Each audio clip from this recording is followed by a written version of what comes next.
Well, allergic rhinitis presents in a variety of ways, but primarily it's about nasal obstruction with either itching or watering from the nose as well. Yeah, they have some common features. Of course, allergic rhinitis happens in response to an allergic trigger. So it may be something which is triggered by environmental issues. Grass pollen would be very obvious. They both come with nasal obstruction and potential for the nose to be running. But an allergic rhinitis wouldn't come with a temperature or other symptoms. And similarly, a viral upper respiratory tract infection may present with similar features, but wouldn't have itching, as an example. The most common airborne allergic triggers are grass pollen and tree pollen, or allergy to pets, cats and dogs being very common. Often people are allergic to the house dust mite, which can cause more of a problem when they're indoors, more in the winter or in the evening. And of course, there are some unusual allergies like occupational allergy.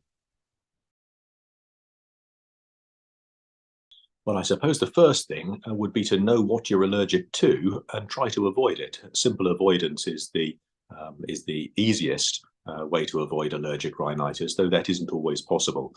I'm a big fan of allergy tests, either skin prick allergy tests or blood RAST tests, so that people understand what they're allergic to and have a chance to avoid those triggers.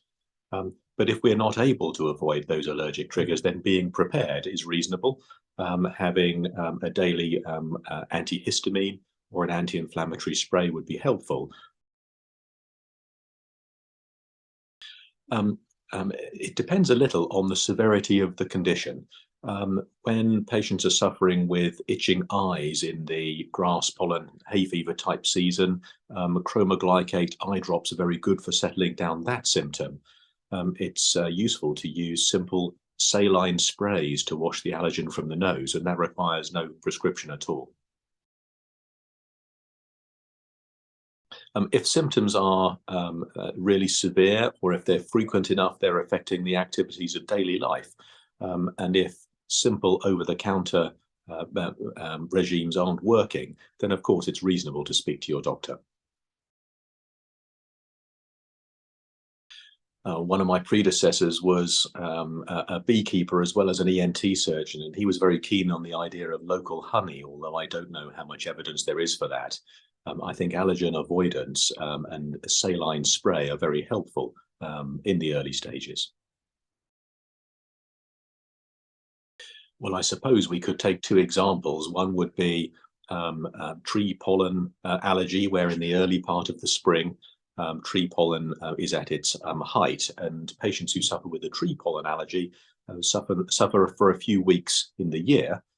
If a patient's allergic to his own cat or another airborne allergic trigger in his work or home environment, then that can seem to be a constant problem rather than a seasonal problem because of how the allergen is presented.